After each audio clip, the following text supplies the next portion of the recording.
Hello students, स्वागत है आपका डिफेंस ट्यूटर के इस वीडियो में।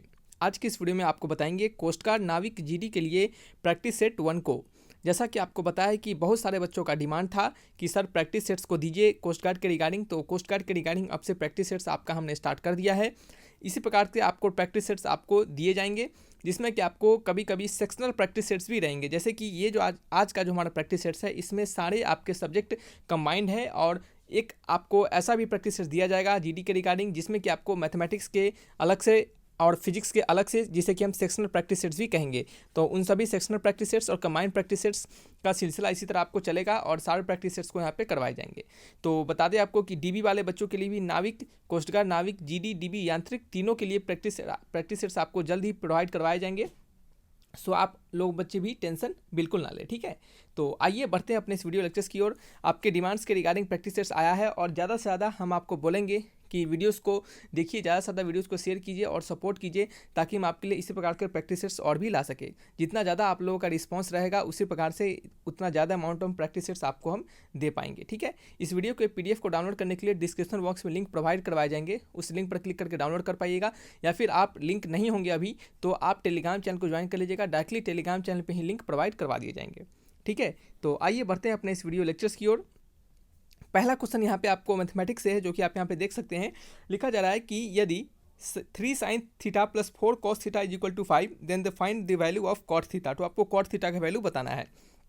ये प्रैक्टिस सेट्स आपके हिंदी इंग्लिश दोनों में रहेंगे।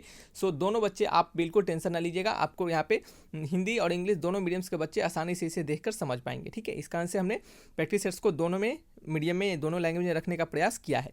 तो पढ़िए क्वेश्चंस को और इसको बनाने का प्रयास कीजिए। ये प्रैक्टिस सेट्स है, तो आपको एक बार ट्राई खुद से जरूर करना है और देन फिर सॉल्यूशंस को देखना है। तो देख सकते हैं यहाँ पे लिखा गया है कि यदि 3 sin theta plus 4 cos theta का वैल्यू 5 है, तो कॉट थीटा का मान क्या होगा, ठीक है। तो कॉट थीटा का मान क्या होगा, तो सबसे पहले तो हम इसको क्वेश्चंस को यहाँ पे लिखेंगे, देखेंगे क्वेश्चन हमारा कह रहा है। लिखा गया है कि 3 sin theta plus 4 into cos theta is equal to 5 है, ठीक है। तो हम क्या करेंगे, दोनों साइड 5 से डिवाइड कर देंगे, तो ये हो जाएगा हमारा 3/5 sin थीटा प्लस 4 क्या है, plus 4/5 cos theta is equal to 1, ठीक है। ये क्या हो जाएगा, 1 हो जाएगा। और आपने एक आइडेंटिटी पढ़ा है कि sine square theta plus cos square theta is equal to 1, ठीक है। ये आपने एक आइडेंटिटी पढ़ा है, आपने इसको, हमने आपको जब हम चैप्टर्स पढ़ा रहे थे तो उसमें भी हमने आपको बताया था, ये एक आइडेंटिटी है। तो यहाँ पे sine square theta plus cos square theta का वैल्यू 1 है, और यहाँ पे 3/5 sine theta plus 4/5 cos theta is equal to 1 है। अगर आप इस दोनों को क्या कीजिए, कंपेयर कीजिए। अगर आप इस दोनों को कंपेयर कीजिएगा तो क्या पाइएगा, आप इसको थोड़ा सा और अरेंज करके लिखिएगा, तो आप इसको sine theta into sine theta लिख सकते हैं, plus cos theta into cos theta लिख सकते हैं, इज इक्वल टू 1। तो अब आप क्या कीजिए, इन दोनों को कंपेरिजन ना करके आप ऊपर वाला और ये नीचे वाला, इन दोनों को कंपेरिजन कीजिए, ठीक है। और अब देखिए कि आपको मिल क्या रहा है। तो हम अगर यहाँ से कंपेरिजन करेंगे तो देखेंगे कि ये हमारा वैल्यू और ये दोनों वाला वैल्यू मिला के हमारा 1 तभी आएगा जब हम इसके जगह पे साइन थीटा पुट करेंगे और इसके जगह पे हम क्या करेंगे, कॉस थीटा पुट करेंगे, तभी हमारा ये वैल्यू क्या देगा, 1 देगा, ठीक है। तो ये एक शॉर्टेस्ट अप्रोच है, इस कारण से हम आपको ये बता रहे हैं। हालांकि इसके बनाने के और भी बहुत तरीके हैं, लेकिन ये एक शॉर्टेस्ट और कह सकते हैं कि ट्रिकी अप्रोच है, जो कि हमने आपको यहाँ पे बताया है। तो यहाँ से आप देख सकते हैं कि हमें पता चला कि साइन थीटा का वैल्यू 3/5 है और कॉस थीटा का वैल्यू कितना है, 4/5 है। आपसे पूछा क्या जा रहा है, आप यह बताइए, आपसे पूछा क्या जा रहा है, तो आपसे पूछा जा रहा है कॉट थीटा का वैल्यू। क्या पूछा जा रहा है, कॉट थीटा का वैल्यू। तो हम क्या करेंगे यहाँ पे, चलिए नेक्स्ट पेज नहीं लेते हैं। तो क्वेश्चन नंबर 1 का है, तो कॉट थीटा जो होता है वो होता है आपका cos theta upon sine theta, यही होता है। कॉस थीटा आपको यहाँ से मिला 4/5 और साइन थीटा मिला 3/5, ये मिला 4/5 और ये मिला 3/5, 5 से 5 कट गया, वैल्यू आ गया 4/3। तो कॉट थीटा का वैल्यू क्या आ जाएगा, कॉट थीटा का वैल्यू आ जाएगा 4/3। ऑप्शन नंबर मैच करेंगे, ऑप्शन नंबर कौन सा है, option number B is the correct answer, ठीक है। तो ये एक सिंपलेस्ट और कह सकते हैं कि ट्रिकी अप्रोच है इस क्वेश्चन को बनाने का, ठीक है। अब इस प्रकार के क्वेश्चन आएंगे तो शायद आपको ये डाउट नहीं होगा, ठीक है। आइए बढ़ते हैं नेक्स्ट क्वेश्चन, क्वेश्चन नंबर 2 की ओर। 2 नंबर क्वेश्चन में लिखा जा रहा है कि ये क्वेश्चन सबसे पहले बता दें कि आपको फिजिक्स से है, क्या है, फिजिक्स से है। तो इस क्वेश्चन को पढ़िए, बहुत ही आसान और सिंपल क्वेश्चन है, बस आपको लॉजिक पता होना चाहिए। अगर आपने हमारे जो काइनेमेटिक्स के लेक्चर्स को देखा होगा तो ये आपको क्वेश्चन जरूर बनना चाहिए। क्वेश्चंस पढ़ते हैं, यहाँ पे हम लिखा जा रहा है कि an object is sliding across the frictionless floor. एक ऑब्जेक्ट है जो कि क्या हो रहा है कि फ्रिक्शनलेस फ्लोर पे क्या कर रहा है, स्लाइड कर रहा है। फ्रिक्शनलेस कहने का मतलब वहाँ पे कोई फ्रिक्शन नहीं प्रेजेंट है। फ्रिक्शन नहीं प्रेजेंट है यानी उसका जो कोफिशिएंट ऑफ फ्रिक्शन यानी जिसे कि म्यू कहते हैं वो क्या है, आपका 0 है। ये आपको पता होना चाहिए, ठीक है। तो फ्रिक्शनलेस फ्लोर पे क्या कर रहा है, वो कांस्टेंट वेलोसिटी कितने से 10 मीटर पर सेकेंड से मूव कर रहा है, ठीक है। तो यहाँ पे हमें पता चल रहा है कांस्टेंट वेलोसिटी कांस्टेंट वेलोसिटी कितना 10 मीटर पर सेकंड से वो मूव कर रहा है। तो कहा जा रहा है कि the force required to keep the object moving with this same velocity, कितना फोर्स लगेगा हमें उस ऑब्जेक्ट को सेम वेलोसिटी से मूव करने में। यानी हम क्या कहा जा रहा है, क्वेश्चन को पढ़िएगा कि the force required to keep the object moving with the same velocity, कितना फोर्स लगना पड़ेगा, हमें लगाना पड़ेगा। तो कितना फोर्स लगेगा ताकि क्या हो, जो हमारा ऑब्जेक्ट है उसका वेलोसिटी सेम रहे, यानी उसका वेलोसिटी फिक्स रहे।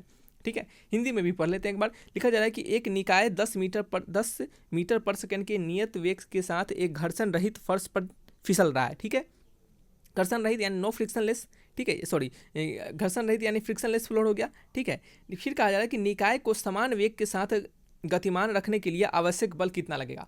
तो आप क्वेश्चंस को पढ़े होंगे तो इसका अभी तक आपको आंसर मिल चुका होगा। इसका आंसर क्या होगा कि जब आपको यहाँ पे लिख दिया गया है कि कोई फ्रिक्शनलेस फ्लोर, यानी कोई फ्रिक्शन वहाँ पे प्रेजेंट नहीं है, यानी हमारा फ्लोर जो है वो फ्रिक्शनलेस है, हमारा जो फ्लोर है वो क्या है आपका फ्रिक्शनलेस है। कैसा है ये, फ्रिक्शनलेस। ठीक है, हमारा फ्लोर कैसा है, फ्रिक्शन लेस, यानी कहने का मतलब उसका जो फ्रिक्शनल फोर्स होगा वो क्या होगा, जीरो के बराबर होगा। फ्रिक्शनल फोर्स जीरो के बराबर होगा, यानी कहने का मतलब उस पर कोई एक्सटर्नल फोर्स नहीं लग रहा है, उस ऑब्जेक्ट पे कोई उस ऑब्जेक्ट पे बाहरी दबाव नहीं लग रहा है। ठीक है, तो जब कोई उस ऑब्जेक्ट पे बाहरी दबाव नहीं लग रहा है, कोई एक्सटर्नल फोर्स नहीं लग रहा है, तो उसका वेलोसिटी क्या रहेगा, हमेशा कांस्टेंट रहेगा। उसका वेलोसिटी हमेशा कांस्टेंट रहेगा, हमें कुछ करने की जरूरत ही नहीं पड़ेगी।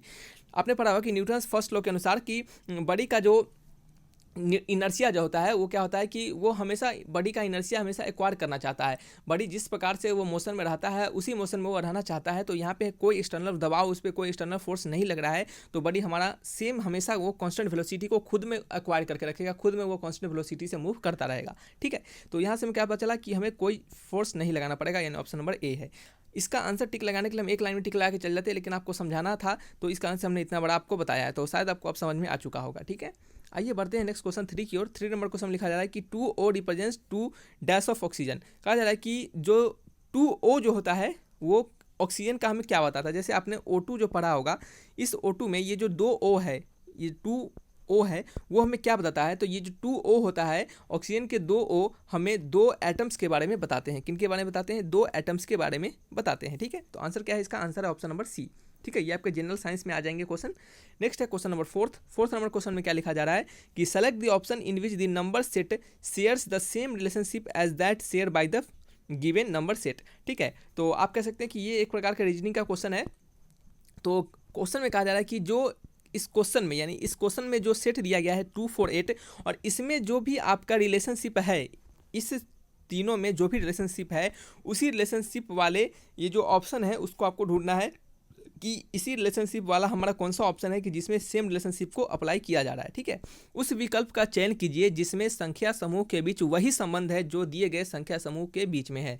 यानी आपको इनमें से वह संख्या समूह को चुनना है जिनके की संबंध है आपके पहले वाले संख्या समूह के बराबर। ठीक है, तो हम सबसे पहले इसके कहने का मतलब इसके हम संख्या के जो इसके बीच जो रिलेशनशिप है उनको चेक करेंगे, और उसी रिलेशनशिप को हम इनमें से क्या करेंगे, अप्लाई करेंगे, देखेंगे कि इनमें से कौन सा सेम रिलेशनशिप से सेटिस्फाई हो रहा है।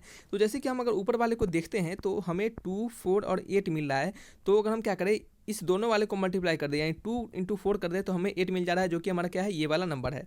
तो हमारा यहाँ रिलेशनशिप हो रहा है कि पहले 2 वाले का मल्टीप्लिकेशन हमारा थर्ड वाला मिल जा रहा है। तो इसमें 2 वाले का मल्टीप्लिकेशन करेंगे तो क्या 80 मिलेगा, नहीं मिलेगा। इसमें करेंगे तो नहीं मिलेगा। ठीक है, अगर हम क्या करें, इसको करते हैं, यानी हम 4, 16, अगर 64 को लेते हैं और हम क्या करते हैं, हम 4 × 64 करते हैं, 4 × 16 करते हैं, तो 16 चौके कितना होता है, 64 होता है। और देख रहे हैं कि आप ये हमारा थर्ड वाला मिल जा रहा है। तो कहने का मतलब है कि ये हमारा रिलेशन सेटिस्फाई कर रहा है। तो इसका आंसर क्या है, इसका आंसर ऑप्शन नंबर सी।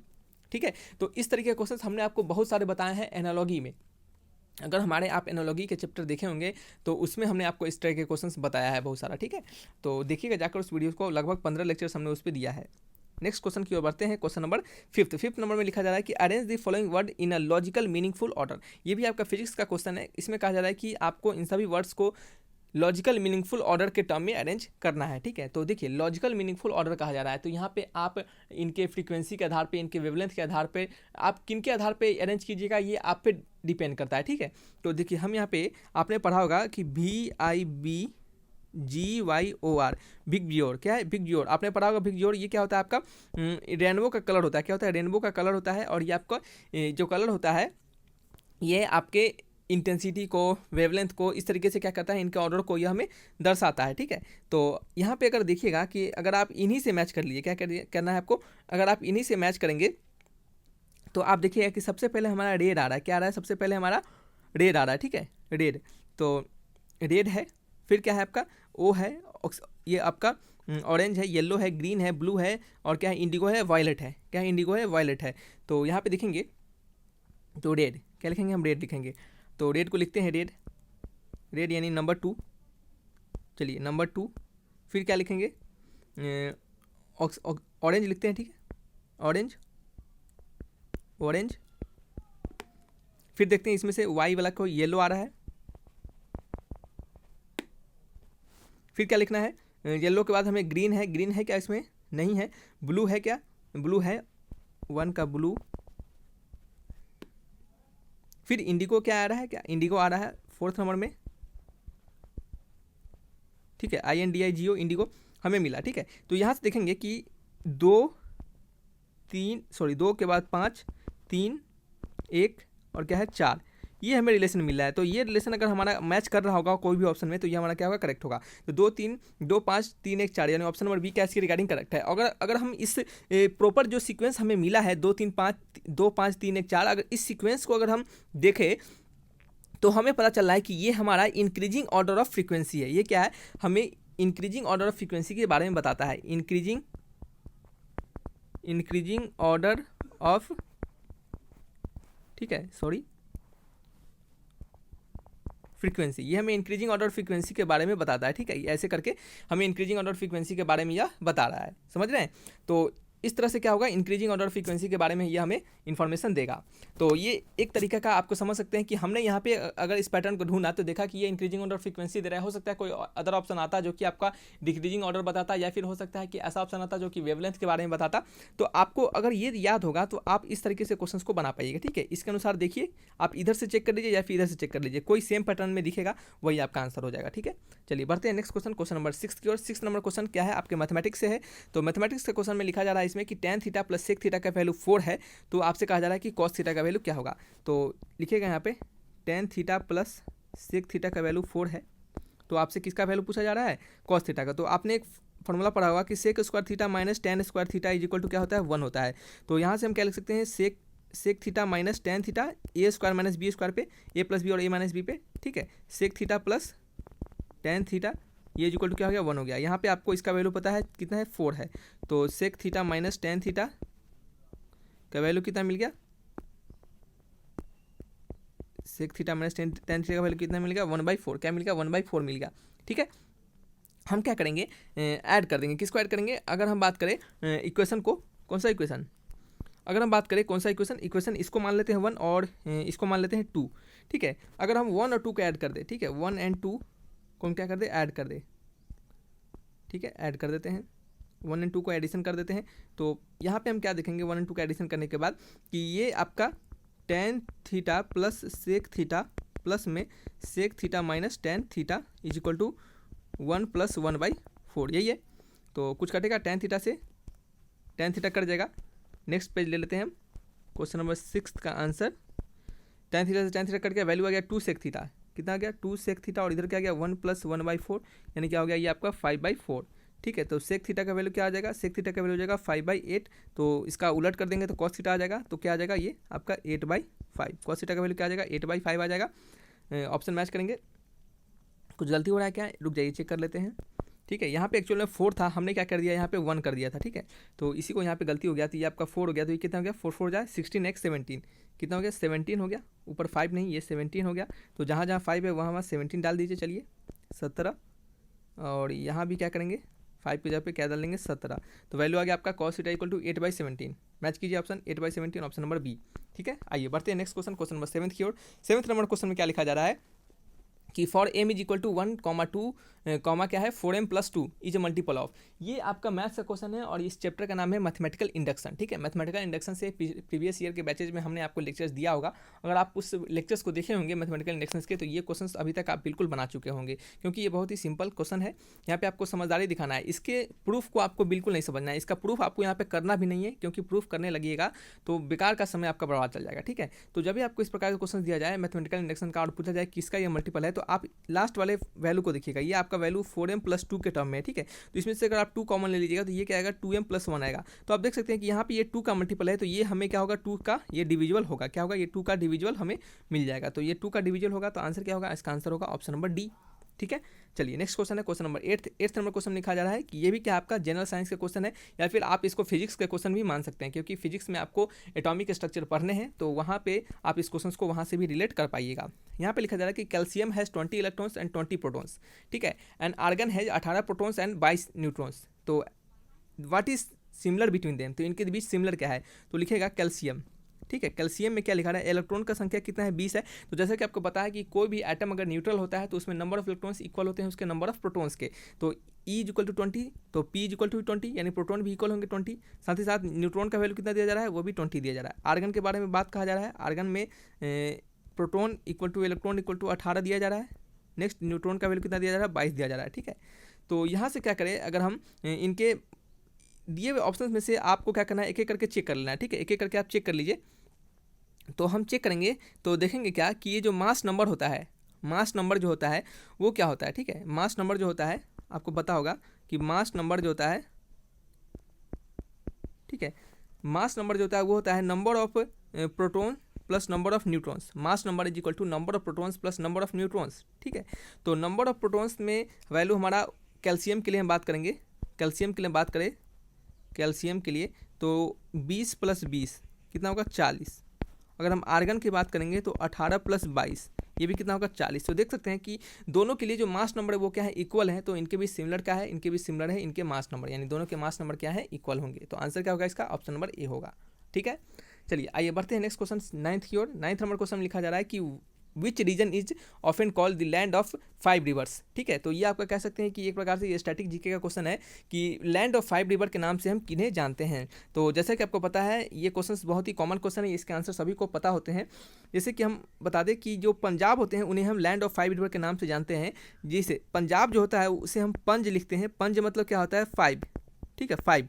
ये जो पंज होता है, ये जो पंज होता है ये कैसा एक पर्शियन वर्ड है, कैसा वर्ड है, पर्शियन, PERSIAN। ठीक है, ये कैसा वर्ड है, पर्शियन वर्ड है, और पंच का मतलब होता है 5। ठीक है, और इसका जो एंड अब जो है AB क्या है, पंजाब में पंज हो गया और क्या AB बच गया। AB का मतलब होता है वाटर, क्या होता है, वाटर। यानी कहने का मतलब है कि ये जो होता है कि 5 क्या होता है, 5 रिवर यानी 5 वाटर का क्या होता है, ये जगह होता है। ठीक है, 5 रिवर का ये क्या होता है, आपका जगह होता है। इसको इसके लिए इसका नाम रखा गया है लैंड ऑफ 5 रिवर्स। ठीक है, पंज मतलब 5 और आपका रिवर्स मतलब क्या होगा, रिवर्स मतलब सॉरी अब मतलब वाटर। ठीक है, तो 5 वाटर ये 5 रिवर से इसको क्या किया गया है, इक्वेट किया गया है। तो यहाँ पे देखेंगे कि जो 5 रिवर्स होते हैं उनका नाम क्या है, उनका नाम है आपका सतलज, सतलज। ठीक है, दूसरा लिखेगा आपका बीज, तीसरा लिखेगा रवि, चौथा लिखेगा आप चिनाब एंड पांचवा लिखेगा झेलम। ठीक है, ये क्या है आपके 5 रिवर्स जो होते हैं पंजाब से वो बिलोंग करते हैं। तो इसका आंसर हो गया ऑप्शन नंबर ए हो गया। बढ़ते हैं नेक्स्ट क्वेश्चन नंबर 10th की ओर। 10th नंबर क्वेश्चन में लिखा जा रहा है कि a boat will submerge when it displace water equal to its own. कहा जा रहा है कि एक बोट जो है वो क्या होगा, पानी में विस्थापित हो जाएगा, यानी डूब जाएगा। कब कब डूब जाएगा, जब उसका वेट इक्वल हो जाएगा, सॉरी पहले आंसर बोल दिए, जब उस बोट का क्या होगा, जब उस बोट का लिखा गया है कि ए boat will submerge when it displace water, जब वो बोट जो है वो डिस्प्लेस कर देगा वाटर अपने वेट के बराबर। ठीक है, तो इसका आंसर होगा ऑप्शन नंबर बी।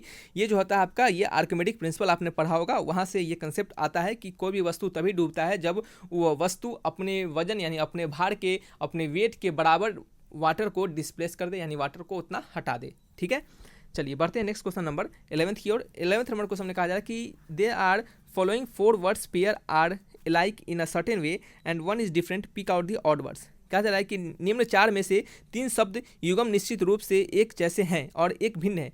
3 जो हैं ऑप्शन वो इक्वल हैं, एक ही रिलेशन को बताएगा, और चौथा है वो भिन्न है, तो वो भिन्न वाला कौन सा है, वो डिफरेंट वाला कौन सा है।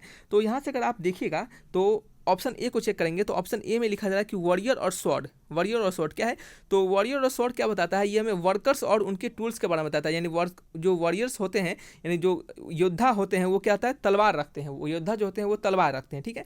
बी में देखा जा रहा है कि स्केटिंग और रिंग, कहा जा रहा है कि स्केटिंग जो होता है और रिंग्स के साथ रिलेशन दिया है। तो स्केटिंग क्या है, एक प्रकार का खेल है, और उसका जो रिंग होता है वो क्या होता है, उसका प्लेइंग प्लेस होता है, यानी उस जगह पे खेला जाता है। तो स्केटिंग और रिंग के बीच हमें क्या बता रहा है, गेम और प्लेइंग प्लेस के बीच का रिलेशन हमें मिल रहा है। तो यहाँ पे देखेंगे हमें ऊपर वाले में मिला रिलेशन वर्कर एंड, क्या मिला, वर्कर एंड टूल के बीच का रिलेशन हमें मिला। दूसरे वाले में हमें रिलेशन जो मिल रहा है वो मिल रहा है गेम एंड किन के बीच, प्लेइंग प्लेस के बीच रिलेशन। तीसरा में लिखा जा रहा है कि स्कल्पचर और चिसल, यानी मूर्तिकार छेनी। तो देख सकते हैं कि ये भी हमारा क्या हो रहा है, वर्कर हो जा रहा है एंड इनके टूल के बीच का रिलेशन दिया जा रहा है। मूर्तिकार क्या करेगा, छेनी से इस्तेमाल करेगा मूर्ति बनाने के लिए। फार्मर और प्लफ, तो ये भी देख सकते हैं फार्मर हमारा एक वर्कर हो गया, और प्लफ क्या हो गया, उसका हल, यानी वो क्या हो गया, उसके रिगार्डिंग उसका टूल हो गया।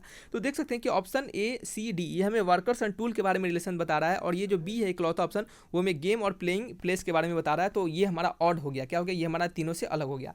ये जो क्वेश्चन है, इस तरीके के क्वेश्चन हमने आपको बहुत सारे करवाए हुए हैं आपके कोडिंग डिकोडिंग के चैप्टर्स में, एनालॉजी में भी। तो उन दोनों को जाकर देखिएगा, कोडिंग डिकोडिंग एनालॉजी चैप्टर्स को दोनों जाकर देखिएगा। आपको 15 लेक्चर्स हमने कोडिंग डिकोडिंग में दिए हैं, और 6 लेक्चर्स के आसपास या फिर 5 लेक्चर्स के आसपास हमने 15 लेक्चर्स हमने एनालॉजी में दिए हैं, और 5 लेक्चर्स के आसपास हमने आपके कोडिंग डिकोडिंग में दिए हैं। तो उन्हें जाकर देखिएगा, वो आपके लिए महत्वपूर्ण साबित होंगे, ठीक है।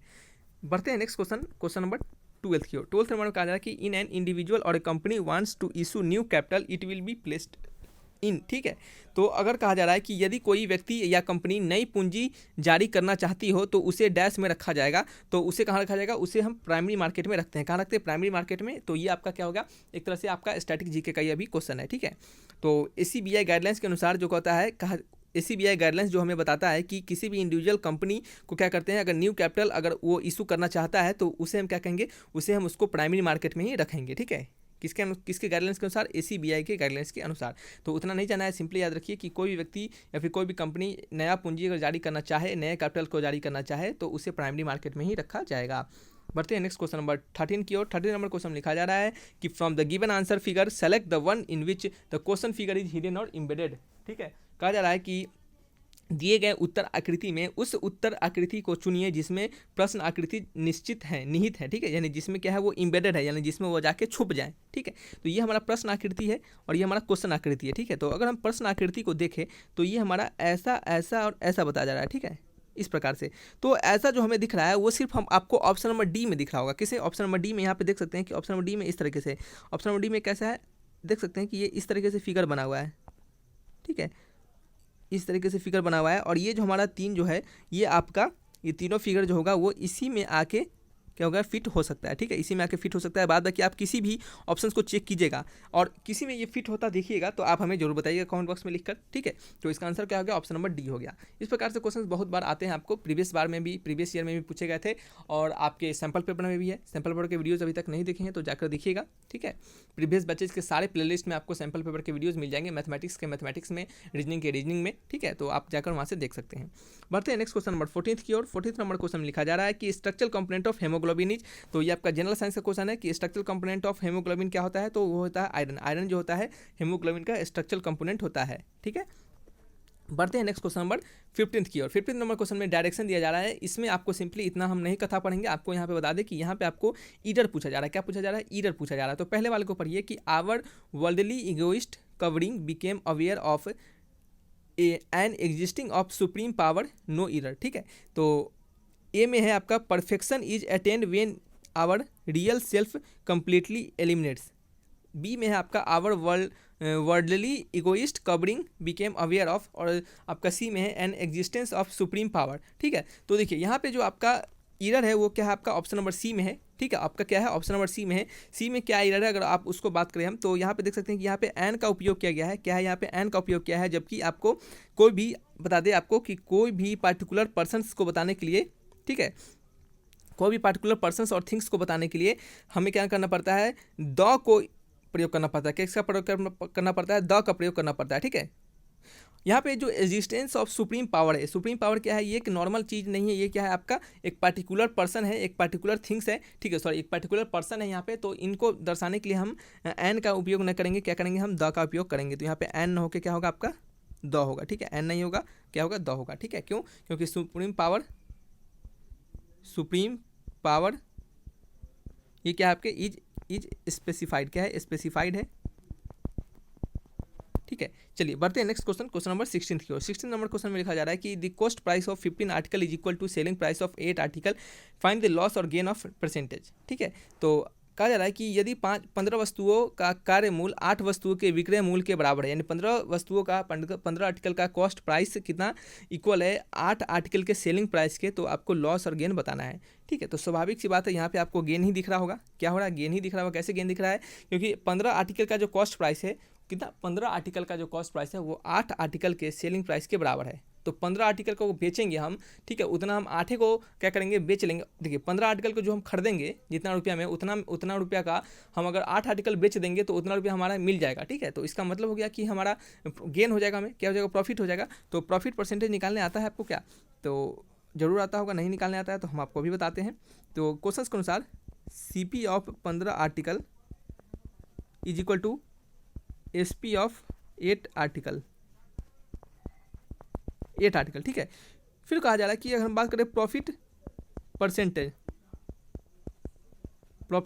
के बारे में बात करें तो प्रॉफिट परसेंटेज का फॉर्मूला होता है प्रॉफिट अपॉन जितना प्रॉफिट हुआ और नीचे कितना कॉस्ट प्राइस, जितना खरीदारी हुआ हमारा, ठीक है, यही हमारा प्रॉफिट परसेंटेज होता है।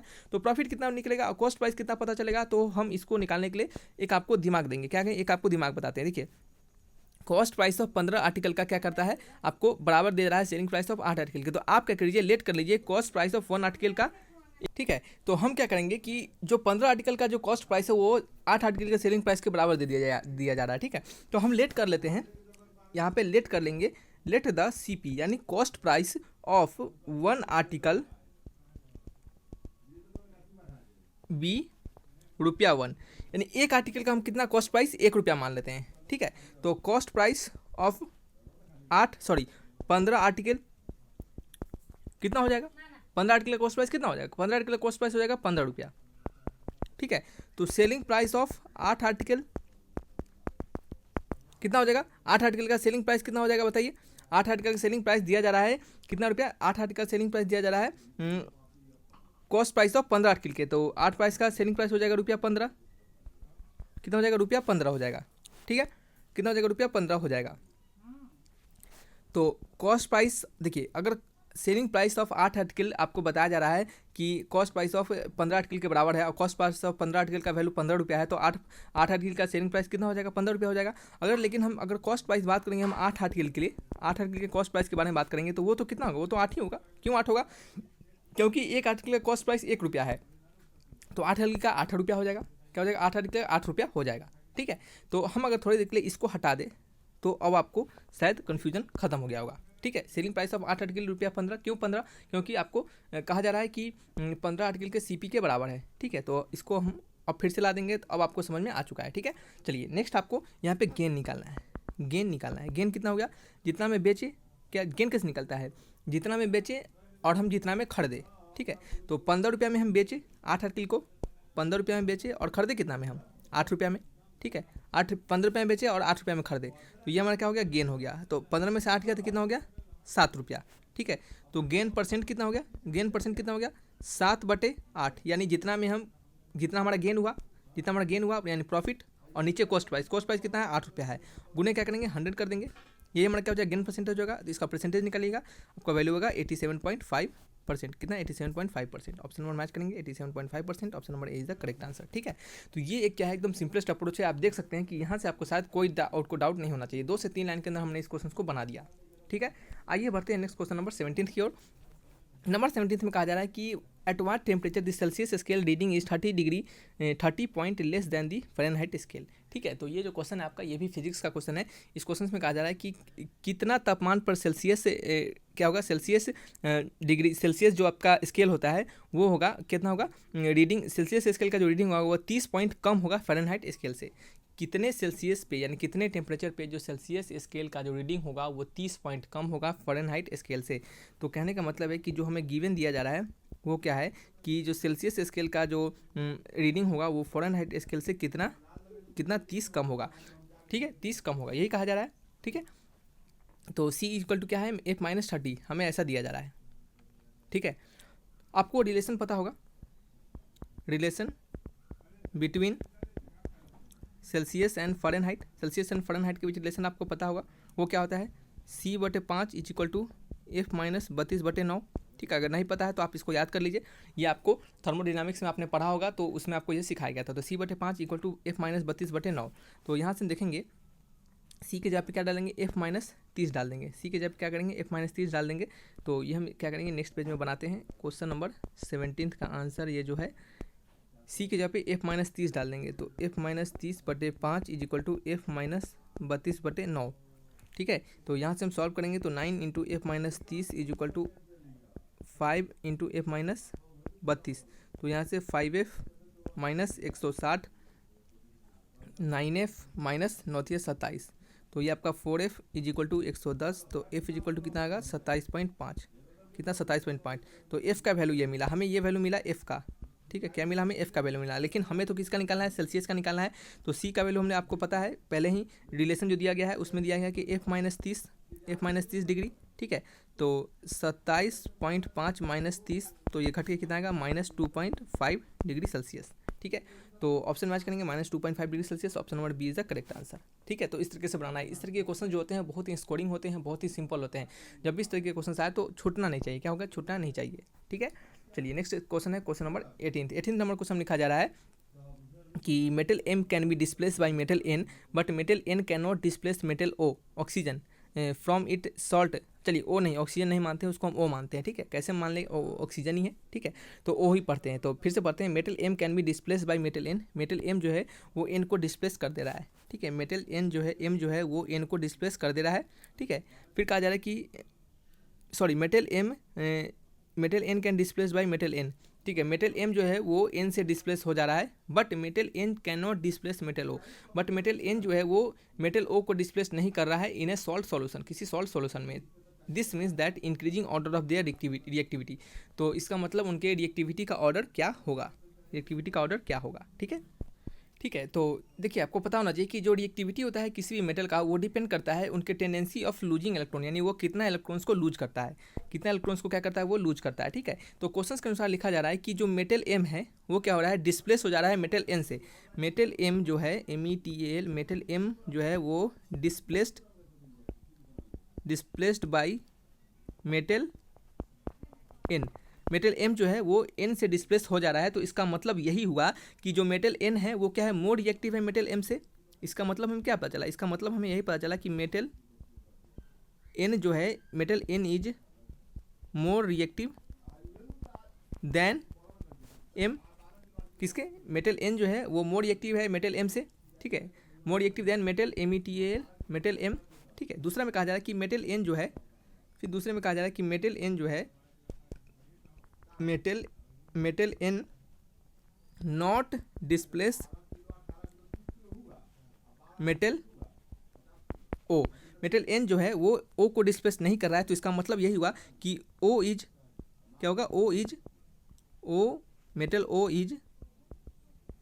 O is more reactive than metal N, यानी मेटल O जो है वो मोर रिएक्टिव है मेटल N से। तो यहाँ पे रिएक्टिविटी का ऑर्डर पूछा जा रहा है, तो अब हमें रिएक्टिविटी पता चल जाए। देखिए जो जिसको रिएक्ट कर, जैसे आपको M जो है वो N को डिस्प्लेस कर N जो है वो M को डिस्प्लेस कर दे रहा है, तो N हमारा मोर रिएक्टिव होगा। जो जिसको डिस्प्लेस कर देगा वो मेटल ज़्यादा रिएक्टिव हो जाएगा। ठीक है, जैसे M यहाँ पे N को डिस्प्लेस कर दिया तो N ज़्यादा रिएक्टिव हो गया, तो यहाँ पे लिख दिया हमने N ज़्यादा रिएक्टिव है। ठीक है, लेकिन N जो है वो O को डिस्प्लेस नहीं कर पा रहा है, यानी O हमारा ज़्यादा रिएक्टिव है, तो N से ज़्यादा O हो गया। ठीक है, तो यहाँ पे हमारा ऑर्डर क्या हो गया, MNO। ठीक है, MNO। ठीक है, अगर हम बारी बात करेंगे सबसे ज़्यादा तो O, फिर N, फिर M। तो मैच करेंगे ऑप्शन, कौन सा ऑप्शन मैच कर रहा है, option number C is the correct answer. ठीक है, तो इस तरीके से क्या करते हैं, किसी मेटल के रिएक्टिविटी ऑर्डर को भी हम लिखते हैं। ठीक है, ठीक है, चलिए बढ़ते हैं नेक्स्ट क्वेश्चन 19th की ओर। 9th नंबर क्वेश्चन में क्या जा रहा है, ये भी रीजनिंग का क्वेश्चन है। तो रीजनिंग के क्वेश्चन में आपको यहाँ पे लिखा जा रहा है कि in this questions a few complete message are given in a coded language. कुछ मैसेज दिया जा रहा है कोडेड लैंग्वेज में, based on it find the code for a particular word. इस पे बेस्ड आपको जो ये जो कोड आपको बताया जा रहा है, ये जो इस कोड का जो वर्ड क्या होगा, इस कोड के रिगार्डिंग एक वर्ड आएगा, वो वर्ड क्या होगा। ठीक है, तो सबसे पहले हमारा जो ऊपर कोड दिया गया हम उसको जज करेंगे। इस तरीके के क्वेश्चन हमने आपको बताया है। ठीक है, तो आप रीजनिंग के चैप्टर्स जाके देखिएगा, रीजनिंग के प्लेलिस्ट में मैंने आपको बताया है। तो यहाँ पे लिखा गया कि हार्ड HARD, हार्ड के रिगार्डिंग कोड है 1357। सॉफ्ट है SOFT, सॉफ्ट के रिगार्डिंग कोड है 2468। ठीक है, यही कोड है, क्या हमारा यही कोड है। ठीक है, कोड हमारा यही है, यही कोड है। इसको क्या करते हैं, इसको भी ब्रैकेट में डाल देते हैं, यही कोड है हमारा। हार्ड का रिगार्डिंग H के रिगार्डिंग 1, A के रिगार्डिंग 3, R के रिगार्डिंग 5, D के रिगार्डिंग 7, S के रिगार्डिंग 2, O के रिगार्डिंग 4, F के रिगार्डिंग क्या है 6, T के रिगार्डिंग 8। ठीक है, ऐसा हमारा कोडिंग है। हमें दिया जा रहा है कोड में 21448, 21448। ठीक है, तो ये हमारा कोड है। इसके रिगार्डिंग जो वर्ड होगा वो हमारा क्या होगा, इसके रिगार्डिंग हमारा वर्ड क्या होगा, यही आपसे पूछा जा रहा है। इसके रिगार्डिंग वर्ड क्या होगा, तो देखिए यहाँ पे 2 के रिगार्डिंग हमें क्या है, तो 2 के रिगार्डिंग हमारा S है, तो यहाँ पे हम S डाल देंगे। 1 के रिगार्डिंग क्या है H है। 4 के रिगार्डिंग क्या है, 4 के रिगार्डिंग O है, फिर 4 है तो फिर O हो जाएगा। 8 की रिगार्डिंग क्या है T है, तो क्या हो गया आंसर SHWT, सूट। क्या हो गया suit. Option number C is the correct answer. ठीक है, बहुत ही सिंपल और बहुत ही आसान क्वेश्चन देख सकते हैं यहाँ पे। इस तरह के क्वेश्चन आपको बिल्कुल नहीं छूटना चाहिए और यही आपके स्कोर को बढ़ाते हैं और आपके सिलेक्शन दिलवाते हैं। तो जो अच्छे क्वेश्चन होते हैं वो देखिए, अच्छे क्वेश्चन को कुछ बच्चे बना पाते हैं जिस कारण से उनका वो सेफेस्ट स्कोर में चले जाते हैं, और जो नॉर्मल क्वेश्चन होता है वो सभी बच्चे बनाते हैं। और वो क्वेश्चन में जो भी बच्चे अगर गलती करते हैं और जो भी बच्चे उस क्वेश्चन को छोड़ देते हैं तो उन्हीं का सिलेक्शन नहीं हो पाता है। तो ये सभी स्कोरिंग क्वेश्चन हैं, तो इसको आपको बनाना है। इसके लिए आपको क्या करना पड़ेगा, कुछ नहीं, ज़्यादा नंबर ऑफ क्वेश्चन को प्रैक्टिस कीजिए, मोर नंबर ऑफ क्वेश्चन को बनाइए।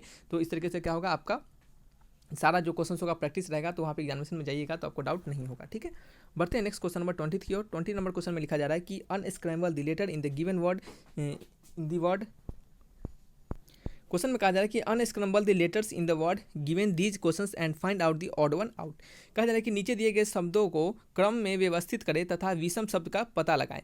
जो भी आपके वर्ड्स दिए गए हैं उनको अरेंज कीजिए और एक प्रॉपर मीनिंगफुल वर्ड निकालिए। ठीक है, और देन फिर जो आपका ऑड वर्ड है, यानी कुछ 3 ऐसे वर्ड होंगे इस चारों ऑप्शन में से कि जो कि एक दूसरे को सिमिलरिटी बताएंगे, और चौथा जो ऑप्शन होगा वो क्या होगा, डिफरेंट होगा। तो आपको वही बताना है कि कौन सा चौथा डिफरेंट है। तो अगर हम इसको देखेंगे तो ये आपको क्या बता रहा होगा, ये अगर हम अरेंज करेंगे तो ये आपको मॉस्क्यूटो देगा। क्या देगा, मॉस्क्यूटो, MOSQUITO, मॉस्क्यूटो।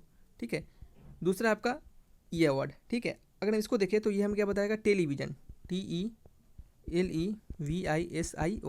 याद रखिएगा, ये जो क्वेश्चंस होते हैं ये थोड़ा सा क्वेश्चंस कह सकते हैं कि ये थोड़ा टाइम टेकन क्वेश्चंस होते हैं। तो इस तरह के क्वेश्चंस को थोड़ा सा आप कुछ समय बाद बनाइएगा, सबसे लास्ट में बनाइएगा। क्यों, क्योंकि यहाँ पे जो भी वर्ड्स दिए जाएंगे आपको बहुत नया वर्ड्स तो नहीं दिया जाएगा, लेकिन आपको वर्ड्स पता भी रहेगा ना, तब भी आप इसको इधर उधर उलट के लिख दिया जाएगा ना, तो आपको क्या होगा, दिक्कत होगा थोड़ा उसको खोजने में। तो इस तरह के क्वेश्चन को क्या कीजिए, हमेशा लेट से बनाने का प्रयास कीजिए। सबसे पहले जो भी क्वेश्चन आता है उसको बना लीजिए, फिर उसके बाद इन क्वेश्चन को बनाइए। ठीक है, ये जो TAN है इसको क्या लिख सकते हैं, ANT लिख सकते हैं।